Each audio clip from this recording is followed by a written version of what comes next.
All right, welcome back. Come on in, come on in. I'm going to have to produce this live stream today. Hopefully, y'all have been keeping up with the community posts because I'm going to deal with some content that I shared there. And some of you may remember the individual on the screen now. Some of you may not. This is a blogger from 2012. 2012. Now, some of you, a few days ago, I referenced to a YouTube blogger, a dog culture critic, who had a blog from the early 2010s, or I couldn't remember the date, but this is what I was trying to think of. Now, like I said, some of you already may remember him because I shared this blog 5 years ago. I first shared it 5 years ago on my original channel. If you go to my original channel, type in Bible in the search. Many of you remember this video where I talked about what the Bible says about dogs. It's one of the higher viewed videos. I think it has about 35,000 views as I speak. If you look in the description box, you'll see that I wrote that that video was inspired by a YouTuber, dog culture critic from 2012.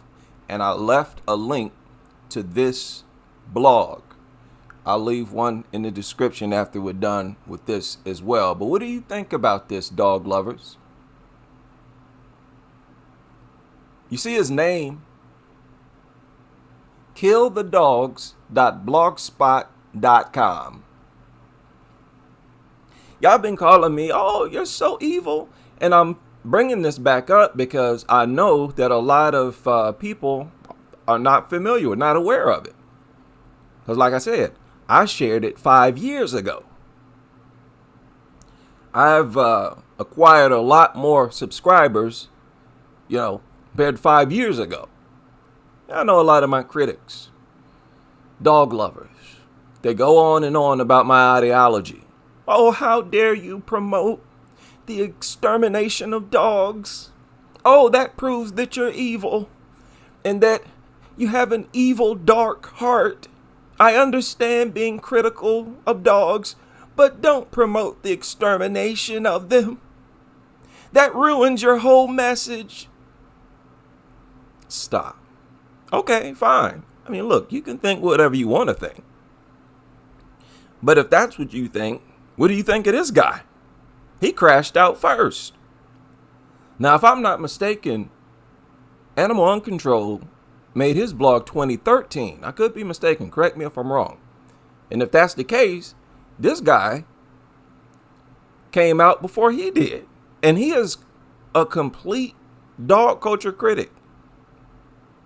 He uses our lingo and everything. Look at that cup. Have a killer day. Look at him. He was crashing out. He was fed up with dog culture, was he not?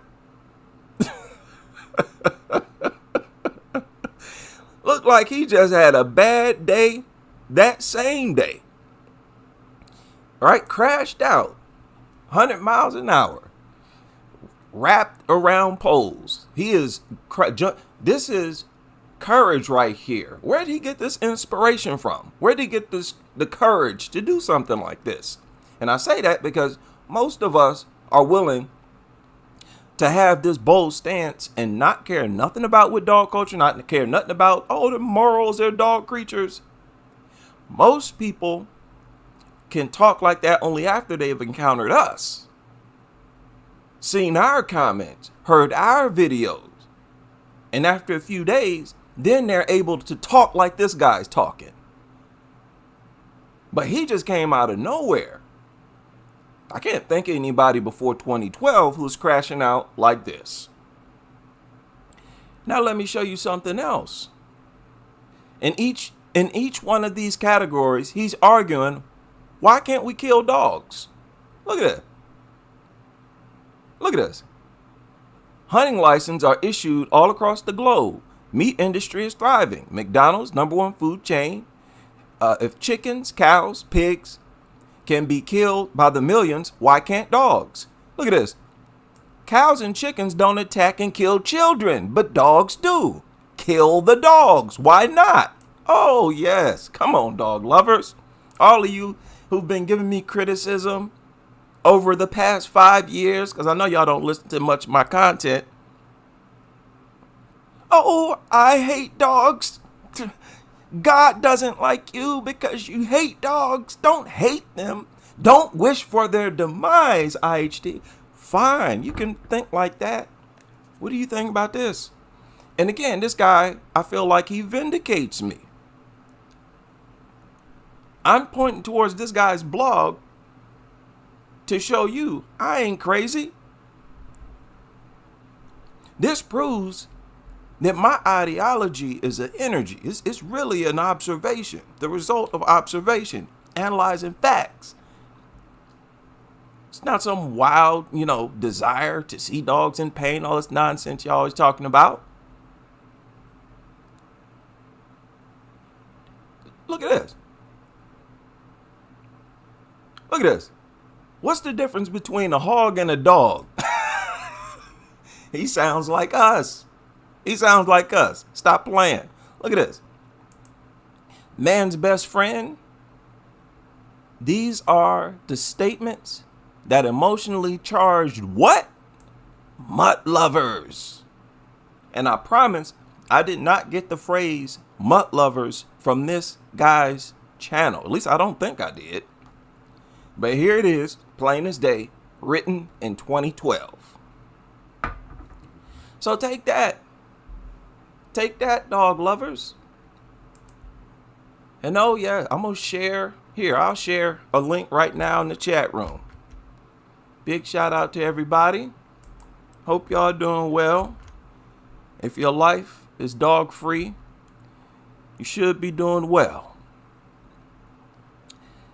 Now let's move on. Why do I bring this up? I want to drive home the point that dogs naturally are evil creatures. That's the base of their existence. Evil. They do nothing but bring negative things to humans. They offer nothing of benefit. The only way that you could remotely experience some type of benefit from these mutants, inbred mutants, is if you yourself are engaged in something that I won't say in words right now. Because then you experience what? Some type of emotional pleasure. Even though you are engaged in something totally immoral, you get some type of satisfaction and pleasure out of being physical and intimate with these things. Outside of that, you can't name one true tangible benefit that you get from these things. Go ahead and try. What do they offer? Barks? What do they offer that benefits you? Physical attacks? Dog culture is all about praising dogs and having funerals, starting GoFundMes, laid up in a hospital wrapped up in bandages, having nervous breakdowns, got how crazy a dog is driving them. Nothing but complaints. They have this app now where it's just for lost dogs, right? Somebody's dog comes up missing. They hop on this app. Hey, my dog's missing. Keep an eye out for my dog.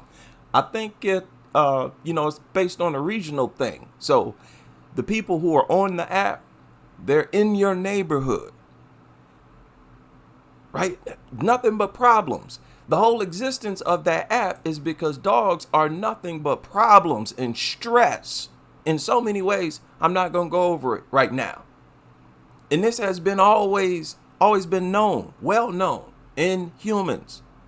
Human history proves and says that these things are evil. And they've always been connected to evil. Always. Now, let's move on. I want to reference to another dangerous, proud member.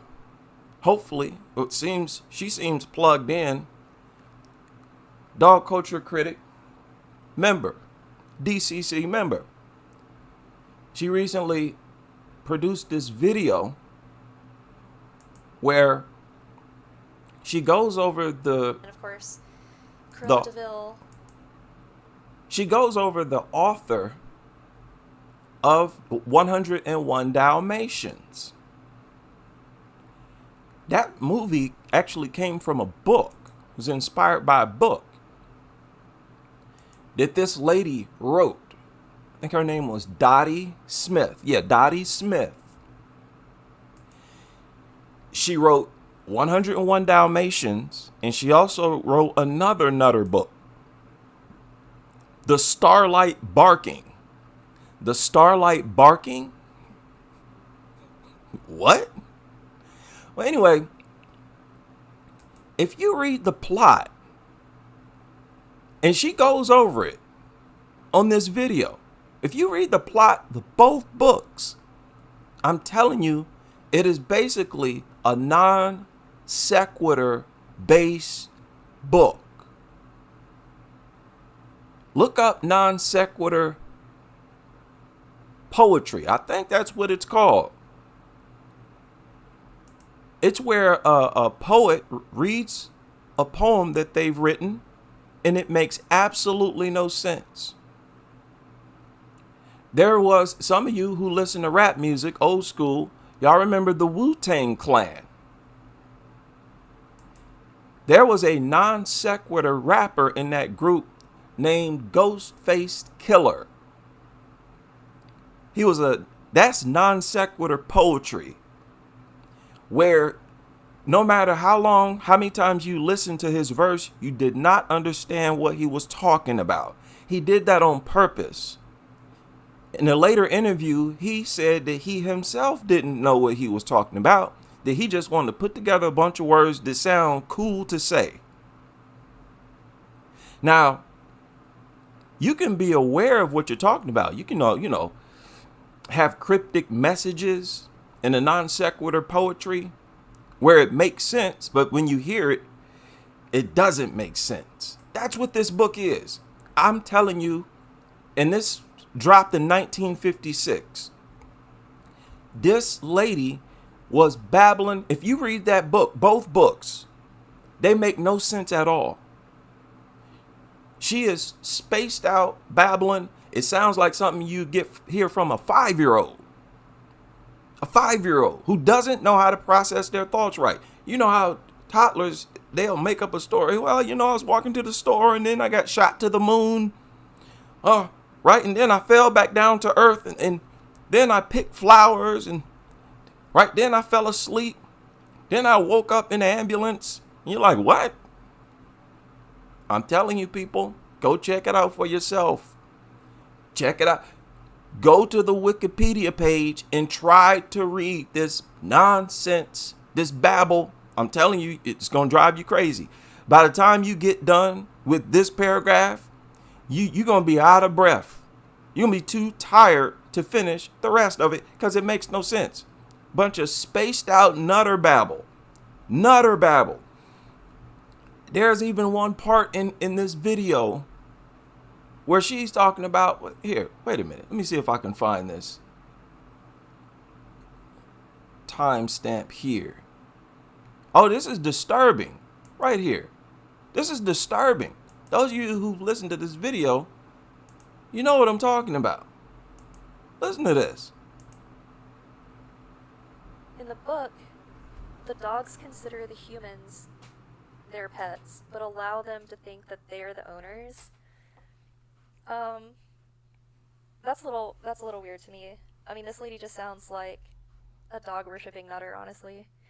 Um, so, of course, um, the dog owners come across Cruella de Vil, who is, apparently has this unhealthy fixation on fur. In the book, she married a furrier and forces him to keep his collection in their home so that she can constantly be wearing the furs all the time. Of course, she then expresses her desire to have a Dalmatian skin coat. And then this dog, Mrs., has 15 puppies, and the humans look for a canine wet nurse. Y'all know what a wet nurse is? Somebody who's not the biological mother, just go around breastfeeding babies, other people's babies. Already y'all should be lost. Don't feel bad. Don't think for 1 second you got a comprehension problem. You don't. This stuff makes no sense at all. A bunch of nutter babble. It could only come from a person who's obsessed with dogs. I believe the writer of these nutter books stood out because it was so obsessive with dogs in this childish, cartoonish way where you're looking at dogs as gods, deities, angels. This is the earliest form of dog worship, like, in a book. It's very scary stuff. Finding an exhausted, liver-spotted Dalmatian in the middle of the road in the rain, treats it at the vet, and then this dog Perdita, which means lost, nurses the pups and becomes a member of the family, and then tells the other dog about her lost love Prince and their puppies, which all people.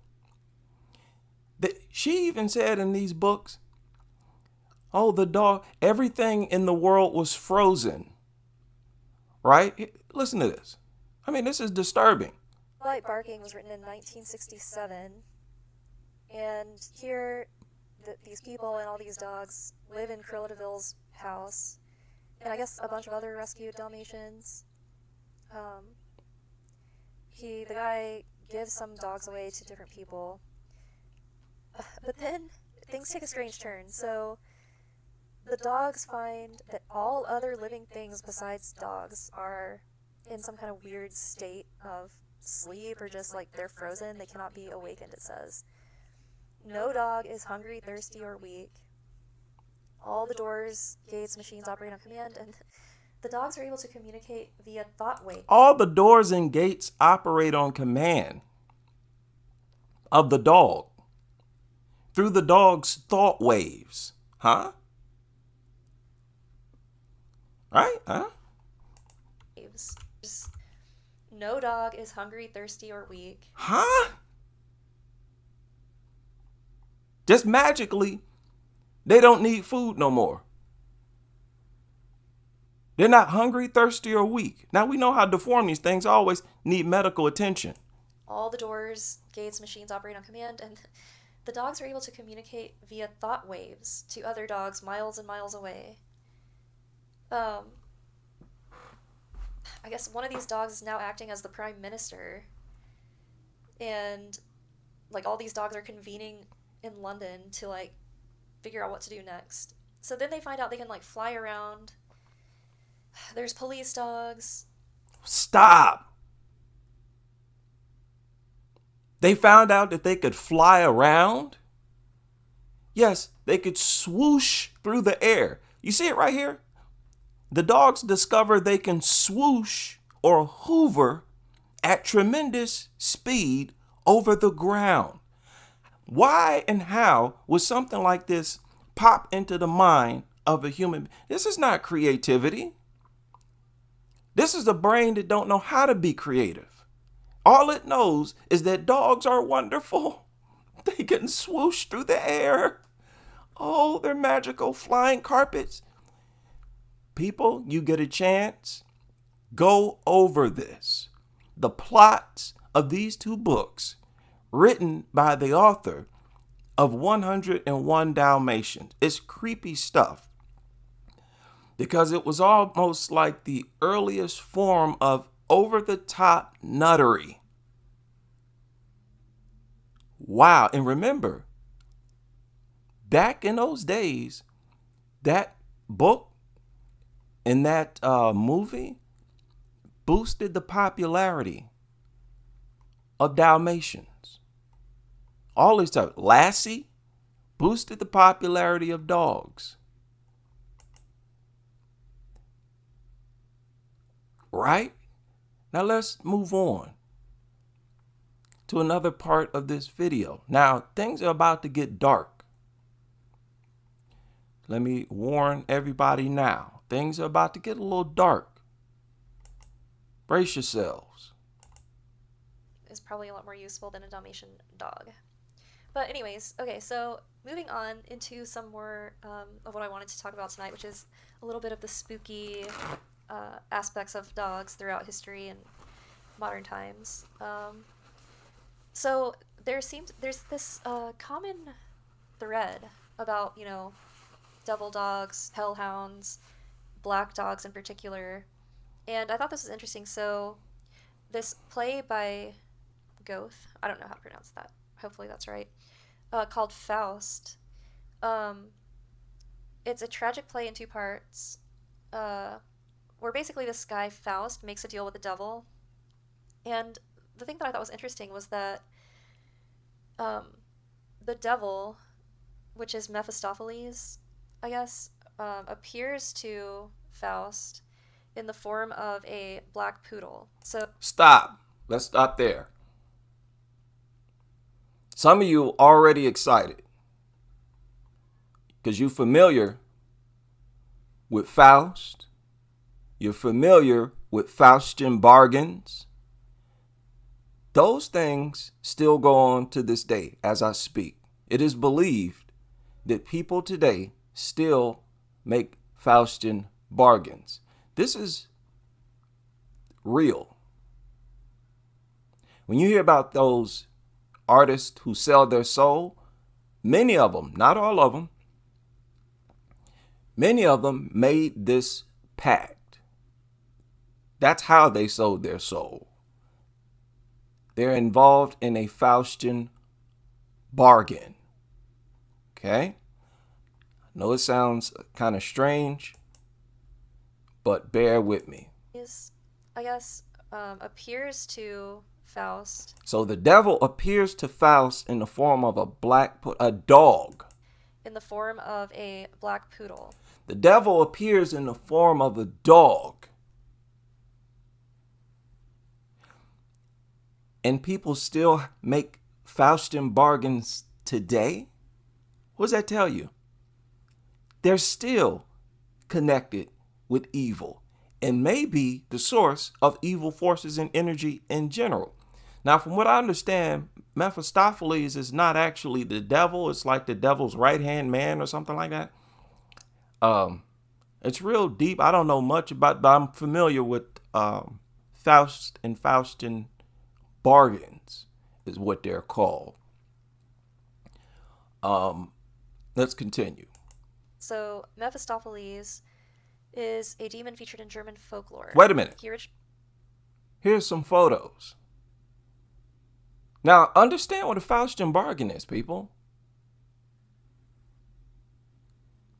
Some of you might not be convinced, but check this out. Look it up for yourself. Google it. Faustian bargain. A deal where someone gives up something of great moral value in exchange for a material benefit. It is said that these entertainers, actors, actresses, musicians, they do exactly this. That's why many of them start off as wholesome and then they get to, booty popping and having satanic worship and rituals in their videos and start spazzing out for real. Why do you think they're so closely associated with devil worship? They come out on stage with the star, what is that, pentagram, the Baphomet head and all that. It is said that everybody, all those rappers, entertainers, musicians, all of them worship Baphomet. They're involved in this stuff, man. That's what it is. Now look at this. It appeared in the form of a black poodle. But this ain't no poodle. See that? This is a reenactment of the play too. That's not really a poodle. Is it? It don't look like it. It look like one of those shaggy Dachshunds or whatever. But okay. I look at the fact that they say a dog. Now, this definitely don't look like no poodle. This dog represents the devil in this play. And I'm telling you, they still make Faustian bargains today. Deals with the devil today. Snoop Dogg, that video, it's all about making a pact with the devil. Y'all know about this. So it's even if it's just reenacted, I'm not saying it's real. You know, dogs are still associated with evil. And isn't it creepy that they are still involved in stuff like this? And dogs are in the majority of homes in the United States? Yeah, there's some evil demonic energy inside your home. And it's coming through y'all's dogs. Dog homes, they're evil. You can feel it. There's evil spirits and energy in there. Nasty filth everywhere. One of the things required. Look how nasty this room is.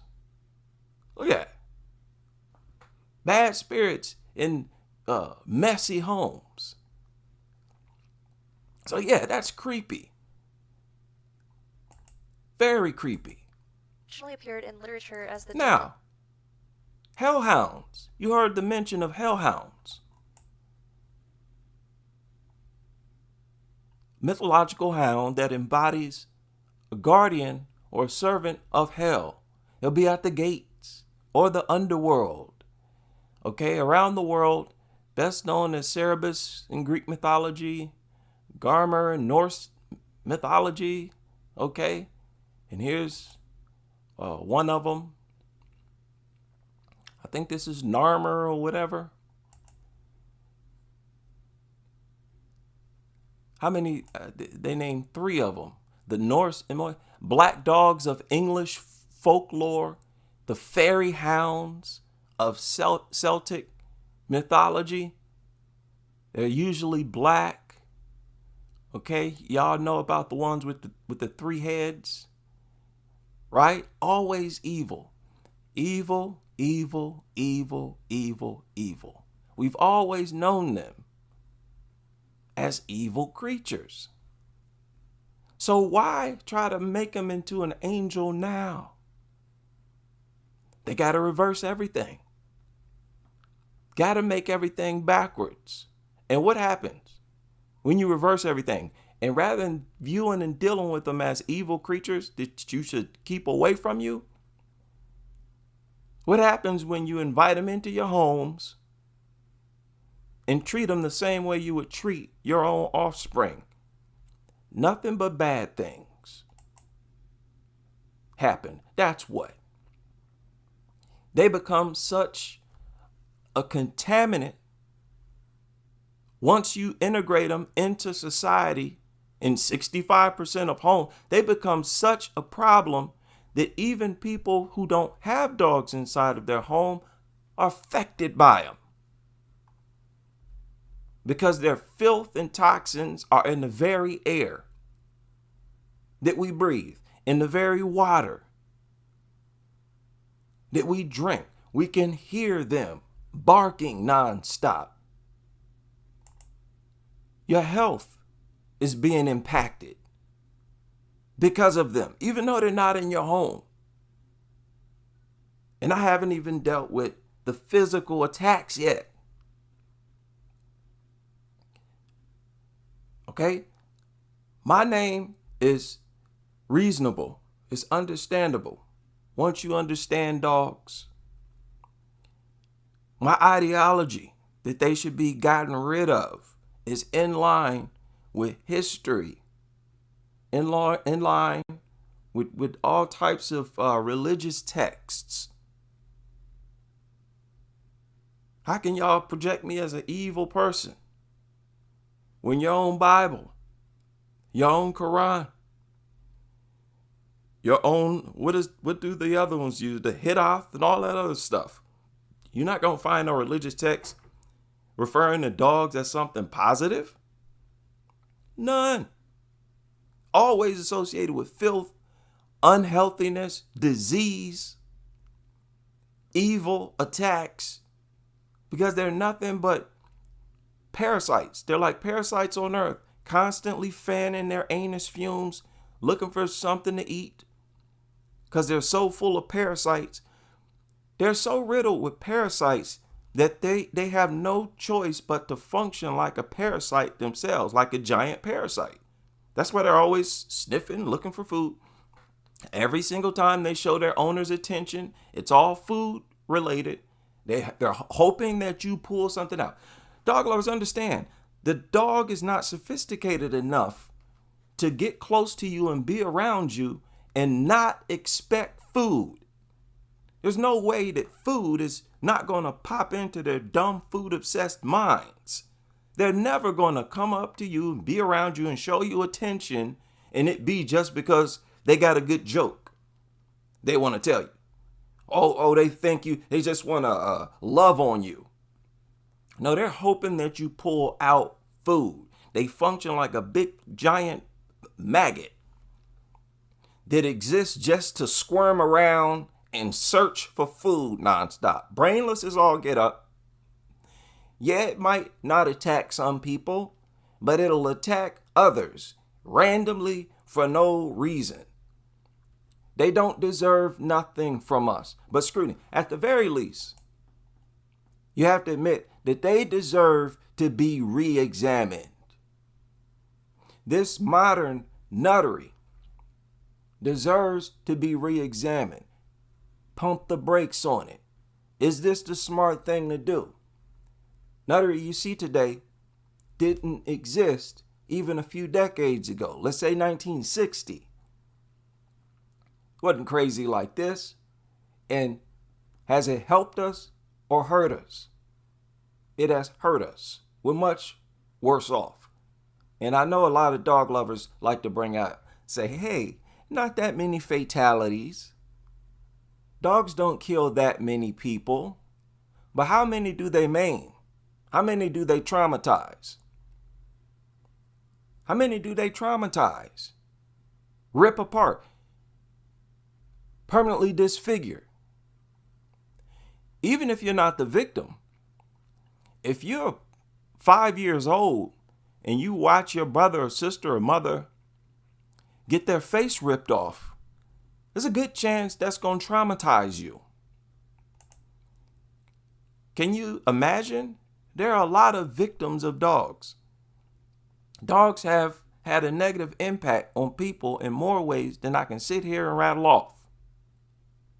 And there has been no benefit. Things have not benefited us in not any way at all. They deserve to be gotten rid of. Shout out to all of you able to join me for this live stream. And I hope you can join me on the next as we continue with this crusade.